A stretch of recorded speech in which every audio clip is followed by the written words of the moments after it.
Wheeze in the juice. Wheeze in the juice. What's going on out there, YouTube? This is SDL0320 representing JVS. That was a really random Brendan Fraser moment, but Encino Man was a great film. So, first off, before I even get into anything Andy Serkis related, I just want to say that I have to pull my review for War for the Planet of the Apes, only because the studio reached out to me and they're happy about the review, but they want me to kind of hold off and wait to post out my review publicly until June the 26th. So that's going to be 6 o'clock Pacific Standard Time. I think that's like maybe 3 hours after for the regular time. But I just want to let you guys know that if you don't see the review, the reason why is because I had to actually pull it based on what the studio was kind of asking me. So it will be back out June 26th. You can still see the reaction. They were fine with my reaction and they're fine with my thoughts, just as long as they're not spoiler related, just as long as it's not like a full-fledged review. So that's why you don't see my review up right now, okay? So I'm going to say this, and this is not even going to be talking about the movie. This is going to be me specifically going on just Andy Serkis in general, okay? So Andy Serkis, he is, 53 years old. This man has got a rap sheet. Like, he's been in some of everything. I forgot he was in 1010. But the most well-known would be for him, be Smeagol for the Lord of the Rings, the Hobbit movies, and then on top of this movie, which was for Caesar. And I gotta say that Andy Serkis, he is a perfectionist of his craft. He is the reason why motion capture is alive and thrives as much as it has. When you think about Zoe Saldana in Avatar, and I'm talking about Avatar like the blue alien avatars. When you think about them and think about the way her motion capture was and how there were moments where I swear Zoe Saldana deserved an Oscar nomination, that is because of what the devotion that Andy Serkis has put into the movie industry, specifically ahead of his time.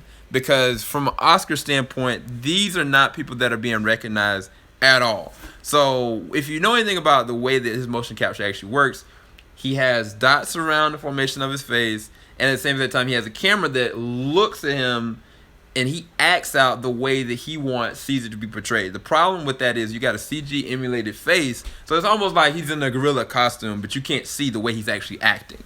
And so from the Academy standpoint, they're not giving him any kind of recognition because you can't prove or disprove the amount of work and devotion that you actually see through the CGI when it's actually happening. So like, say with Zoe Saldana, when you see her crying and weeping and emotional, you can't tell if she actually is crying and emotional when she's actually shooting that. All you can see is the animated character. So from the Academy standpoint, they can't tell. But if you look at any of Andy Serkis's motion capture work, you can witness this man crying, yelling, pushing his all. And like, I gotta say, with War of the Planet of the Apes, this is the most dialogue Caesar as a character has ever had. And on top of that, the most emotional that I'd ever felt with the lines and the delivery and the performance that Andy Serkis was able to bring out ever in any of the Planet of the Apes films that he's done. I think that this one rivals, to me, his performance in Return of the King. When Smeagol and Frodo, they were at the mountain, they were going in, and like, I think that this performance rivals that. If it's not, is the best. A lot of people don't know he's actually playing the role of Snoke in the Star Wars franchise, which is a really amazing. He's playing the main villain there. That's dope. He's also playing Ulysses Claw for the Black Panther, so he's also in the Marvel films. So I'm glad that he continues to get work.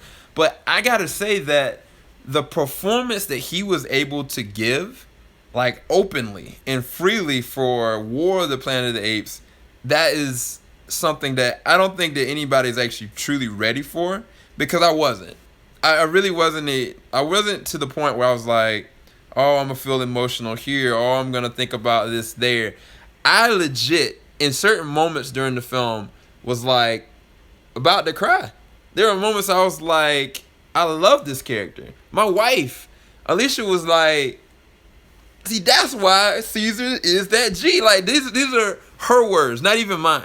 And for a character to be brought out in such a way, there can only be one source of that. And yes, you can say the scripting, you can say the lines, but it's all about the line delivery. Always about the commitment to the character and whatever they're able to unearth while we're watching it from a visual standpoint as observers.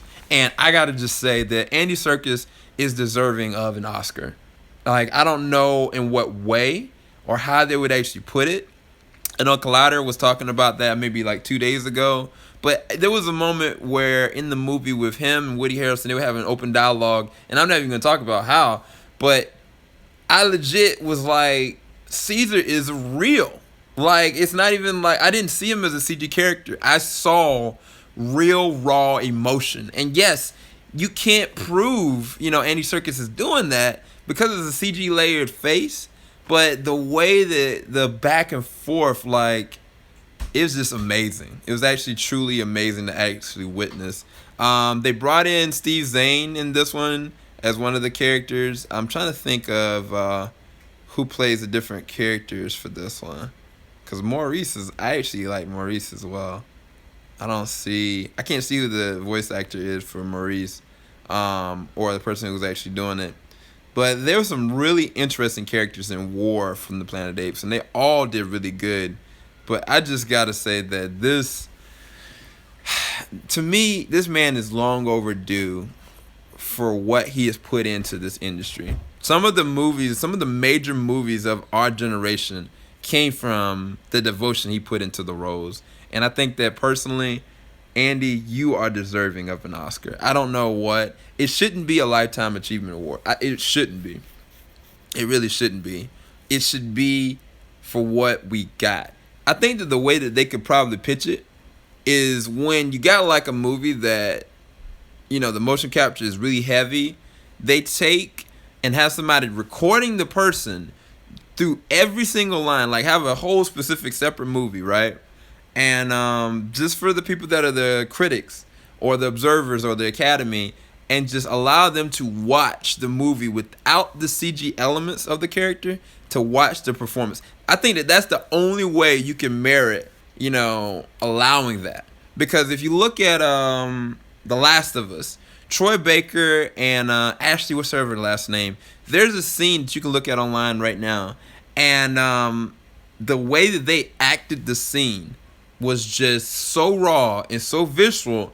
You would not expect that was what came out of the game, but they really committed to it. Troy Baker lost himself into that role of Joel, and you wouldn't know it, but I can see it and assess it because I'm sitting there watching it without the game, without, the CG, the extra layers. I'm actually watching it. I propose that what studio heads should do and what directors should do, they should have somebody separately recording everything, have somebody go and crop the film, edit out the character as a CG character, but have him literally there so you can see what the performance come out of. So people can see for themselves. Because if that's the case and you sit there and show them, okay, this is the side-by-side of this film. Like War of the Planet Apes, give me an example. And you're like, wow. Okay, this is what we all see. This is what they actually are doing. Then there's no debate there. Like, you will see for yourself. Like, even when Benedict Cumberbatch was doing, like, the Desolation of Smaug and was playing the role of Smaug, like, this man acting like a darn dragon. I'm just saying that there are ways around it that I think that the studio heads and the directors and even maybe, like, people like Andy Serkis, like, in his production company, should stress that to the Academy. Like, okay, look, we're going to give you a separate version of this film that not only shows everything that's not CG, but then everything that is, so you can make that comparison and see, is the work worthy of an Academy? Is the work worthy of the same devotion? Because it takes a lot of work and devotion and hard work to even, put your body through work. It's like when Christian Bale was doing The Mechanics. Like, he put his body through work to actually go and achieve the character that he wanted. But Same thing for Jared Leto. You know what I'm saying? Like in different roles that he's done. So I think that that is a level of method acting that I think that should be tailored and complemented by the Academy. And I mean, you guys can agree or disagree. Leave a like if you do agree. I'm curious to see in the comment sections below, do you guys think that Andy Serkis is deserving of an Oscar? Anybody in the chat right now, if you want to chime in, I'm open to any kind of discussion. But I just got to say that I'm not giving you my review for War of the Planet of the Apes, but Andy Serkis' performance, oh man, I really want to talk about. I really want to gush about it and just kind of describe it. I have not done a spoiler review yet, but there are certain scenes, man. Oh man, they're gonna stick with me. They're gonna stick with me forever, like legit, And that, I think that all bleeds through the CGI character that we see. So that's all I got. I don't think anybody has anything in the comments. Thanks Blackwing for showing up. Vivid Flow, the movie title changed to War of the Planet of the Apes.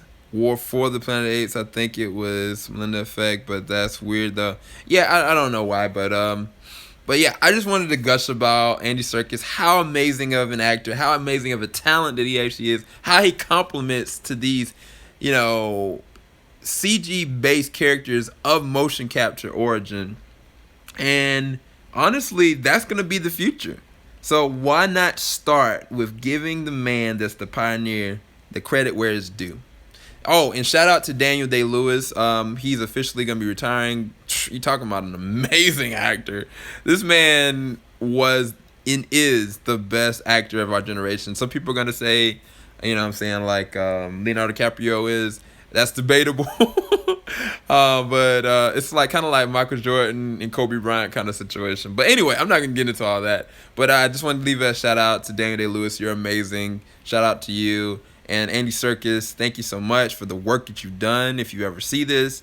And definitely shout out to Matt Reeves for allowing, you know, Andy Serkis to be able to thrive in this. I think he's going to do a great job as Snoke. I think he's going to do a great job using his claw. But this is that potent role that, to me, complements what he did even with Smeagol, if not more so. So that's all I got to say. I'm done gushing. Love you guys. Keep it locked. JVS, we ain't gonna stop. If you enjoyed this, please leave a like, and talk to you guys later. Oh, and remember, the review for War for the Planet of the Apes is not coming out until June the 26th, 6 p.m. Pacific Standard Time. Like I said, I apologize if you saw it and it's gone. It'll be back. It'll be back then. Peace, everybody.